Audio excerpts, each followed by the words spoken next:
Secondary school Govindpur के online classroom में सभी का स्वागत है। मैं आर के शर्मा, राजनीति विज्ञान का अध्यापक। मैंने आपको शनिवार को जो है पढ़ाया कि राज्यसभा के सदस्यों का निर्वाचन किस प्रकार किया जाता है। उन सदस्यों के निर्वाचन के बारे में भी आपको बताया गया कि अनुपातिक प्रतिनिधित्व एकल संक्रमण पद्धति के द्वारा जो है उनका जो है चुनाव किया जाता है, निर्वाचन किया जाता है। और राज्यसभा और इसकी जिम्मेदारी भारत के निर्वाचन आयोग की होती है, उसकी कार्यकाल के बारे में बताया गया। इसके बाद जो है लोकसभा के गठन और लोकसभा के बारे में भी बताया गया कि वर्तमान में कितने सदस्य हैं, उनके बारे में भी चर्चा की गई शनिवार को।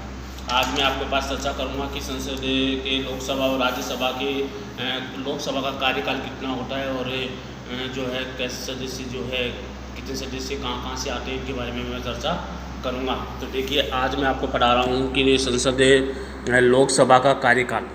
तो देखिए, लोकसभा का कार्यकाल जो है यहाँ पे बताया गया है कि संविधान के अनुच्छेद 83 के अनुसार लोकसभा का कार्यकाल अपनी प्रथम बैठक से इसमें बताया गया है कि संविधान के अनुच्छेद 83 के अनुसार 83 के अनुसार लोकसभा का कार्यकाल अपनी प्रथम बैठक से लेकर के 5 वर्ष तक होगा। 5 वर्ष की समाप्ति पर लोकसभा अपने आप भंग हो जाती है। तो देखिए, कार्यकाल के बारे में बताया गया है कि लोकसभा के सदस्यों का कार्यकाल अनुच्छेद 83 के अनुसार प्रथम बैठक से लेकर के 5 वर्ष तक होगा और 5 वर्ष के बाद जो है लोकसभा भंग हो जाएगी।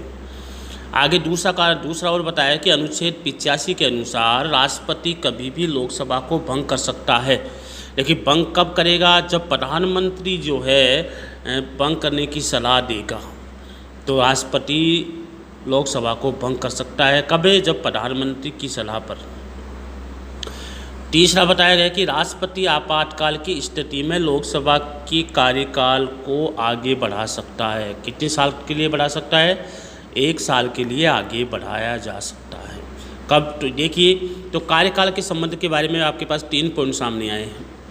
पहला पॉइंट तो यही है कि प्रथम बैठक से लेकर के 5 वर्ष तक के जो है लोकसभा अनुच्छेद 83 में कहा गया है कि 5 जो है प्रथम बैठक से लेकर के 5 वर्ष तक का जो है इसका कार्यकाल होता है और इसको 5 वर्ष बाद में ऑटोमेटिक जो है ये भंग हो जाती है। दूसरा जो बताया गया है कि अनुसार 85 के अनुसार ये है कि राष्ट्रपति लोकसभा को भंग कर सकता है। राष्ट्रपति लोकसभा को भंग कर सकता है लेकिन प्रधानमंत्री की सलाह से भंग कर सकता है। इसके बाद जो आपको बताया गया,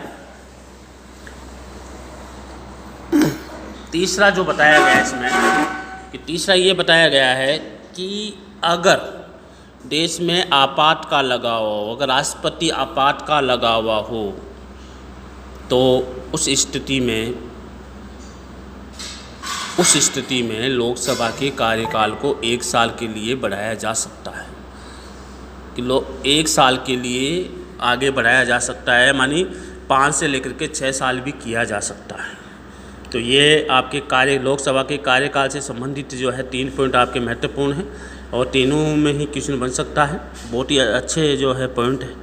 इसके बाद लोकसभा का अध्यक्ष और उपाध्यक्ष का चुनाव कैसे किया जाता है। संविधान के अनुच्छेद 93 के अनुसार लोकसभा अपने 2 सदस्यों को क्रमशः अध्यक्ष और उपाध्यक्ष के रूप में चुनेगी। कौन चुनेगी? लोकसभा। तो देखिए, लोकसभा जो है अपने सदस्यों में से ही अध्यक्ष उपाध्यक्ष के रूप में चुनेगी। लोकसभा का अध्यक्ष अपना त्यागपत्र उपाध्यक्ष को देगा और उपाध्यक्ष अपना त्यागपत्र अध्यक्ष को सौंप सकता है। इसलिए लोकसभा के तात्कालिक जो है समस्त बहुमत से पारित संकल्प द्वारा अध्यक्ष, स्पीकर और उपाध्यक्ष डिप्टी स्पीकर को अपने पद से हटा सकती है। कैसे हटा सकती है? लोकसभा के तात्कालिक समस्त बहुमत से पारित करके इन दोनों को हटा सकती है। लेकिन ऐसा प्रस्ताव लाने से कम 14 दिन पूर्व संबंधित को सूचित करना बहुत आवश्यक है। अनुच्छेद 110 में कहा है कि अध्यक्ष को ये अधिकार है कि प्रश्न उठता है कि कोई भी विधेयक दंड विधेयक है या नहीं, तो उससे पर लोकसभा अध्यक्ष ही फैसला करेगा। अंतिम फैसला लोकसभा का अध्यक्ष का होगा कि दंड विधेयक है या नहीं। तो ये अनुच्छेद कौन सा है? 110 अनुच्छेद में ये कहा गया है संसद में जो पारित किया गया है, लोकसभा में जो दंड विधेयक पारित किया गया है, उसकी तहकीकात जो है, उसका जो परमिशन लिया है, उसका अंतिम फैसला जो है लोकसभा के अध्यक्ष के द्वारा ही किया जाता है।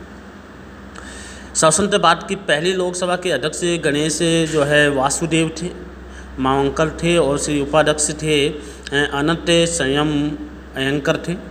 इसलिए मैंने आपको बता दिया गया है कि लोकसभा अध्यक्ष और उपाध्यक्ष की नियुक्ति 19 सदस्यों के अंदर से की जाती है, और अध्यक्ष से अपना त्यागपत्र उपाध्यक्ष से देगा, उपाध्यक्ष से अपना त्यागपत्र अध्यक्ष को देगा, और अगर उनको दोनों को हटाना है तो संसद के लोकसभा के बहुमत के द्वारा उसको हटाया जा सकता है। इसलिए अनुच्छेद 110 में कहा गया है कि दंड विधेयक है या नहीं, इसके बारे में जो सूचना है वो जो इनके बारे में जो सूचना है वो लोकसभा के अध्यक्ष के द्वारा ही मान्य होगी क्योंकि लोकसभा अध्यक्ष ही जो है इसका अंतिम फैसला करेगा। ये तो मैंने आपके जो है लोकसभा के बारे में आपको पढ़ाया कि लोकसभा के जो गठन, कार्यकाल और उसके अध्यक्ष से, उपाध्यक्ष से, इसके बारे में चर्चा की गई। अब आपके सामने छोटे छोटे पॉइंट आते हैं कि विधेयक क्या है। तो देखिए, प्रस्तावित कानून के प्रारूप को विधेयक कहते हैं कि जो कानून को प्रस्तावित किया जाता है उसी को ही की प्रारूप को विधेयक कहते हैं।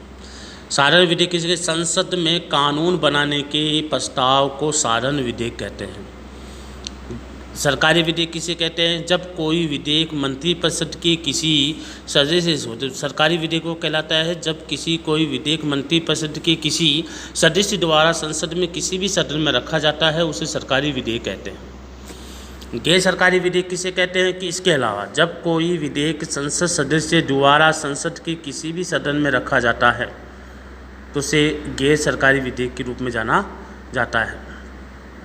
तो विधेयक कोई भी मंत्रिपरिषद की किसी भी से द्वारा सदन की किसी भी सदन में रखा जा सकता है। गैर सरकारी विधेयक जब कोई विधेयक संसद सदस्य द्वारा, तो देखिए इसमें दो फर्क पड़ता है। एक तो मंत्रिपरिषद के द्वारा रखा जाता है वो सरकारी विधेयक कहलाता है, और एक जो है संसद सदस्य द्वारा जो रखा जाता है वो गैर सदस्य कहलाते हैं। तो देखिए, दंड विधेयक आय व्यय से संबंधित विधेयक दंड विधेयक कहलाता है। इसलिए ये सर्वप्रथम लोकसभा में प्रस्तुत किया जाता है। सबसे पहले कहाँ पे प्रस्तुत किया जाता है? लोकसभा में। इसलिए ध्यान रखना। और लेकिन मैंने इसके पहले आपको पढ़ाया दंड विधेयक है या नहीं, इसकी तहकीकात करना या इससे संबंधित जो भी है वो लोकसभा के अध्यक्ष के द्वारा होती है। संविधान संशोधन किसे कहते हैं कि इसका शाब्दिक अर्थ है पुनः रचना करना। तो संविधान बन चुका है, जो पॉइंट बन चुके हैं, इसमें अगर आपको परिवर्तन करना है तो इस शब्द का प्रयोग किया जाता है संविधान संशोधन, क्योंकि समय के अनुसार बदलना बहुत ज़रूरी है। इसलिए इसका शाब्दिक अर्थ होता है पुनः रचना करना। देश की बदलती हुई परिस्थितियों में तथा जनता की आकांक्षाओं की पूर्ति हेतु संविधान में बदलाव की आवश्यकता होती है, और इससे ही संविधान संशोधन के नाम से जाना जाता है, संख्या दी जाती है। संविधान संशोधन विधेयक, संविधान संशोधन विधेयक से में संबंधित विधेयक, इस विधेयक को संसद के किसी भी सदन में रखा जा सकता है। इसलिए इसे संसद में दोनों द्वारा अलग अलग पारित किया जाता है, क्योंकि दोनों सदनों का समान अधिकार होता है। तो देखिए, मैंने आपको कुछ पॉइंट बताए हैं कि विधेयक जो है, विधेयक क्या कहलाते हैं, साधारण विधेयक किसे कहते हैं, सरकारी विधेयक किसे कहते हैं, गैर सरकारी विधेयक किसे कहते हैं। ये पॉइंट जो है एक समझने वाली बातें हैं। विधेयक जो है प्रस्तावित कानून के प्रारूप को विधेयक कहते हैं। साधारण विधेयक जो मंत्रिमंडल के द्वारा जो रखा जा रहा कानून बनाने के प्रस्ताव को साधारण विधेयक कहते हैं। संसद में कानून बनाने के प्रस्ताव को साधारण विधेयक कहते हैं।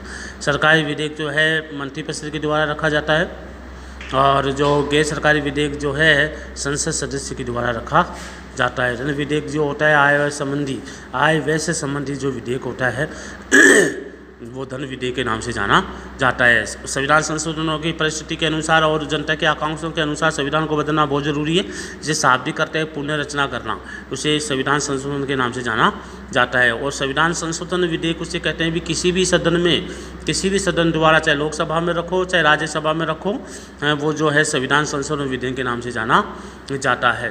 तो देखिए, मैंने जो आपको टॉपिक पढ़ाया कि लोकसभा के अध्यक्ष उपाध्यक्ष लोकसभा के कार्यकाल के बारे में, ये टॉपिक बहुत इंपॉर्टेंट है। जो दोनों टॉपिकों को मैंने आपको पढ़ाया है।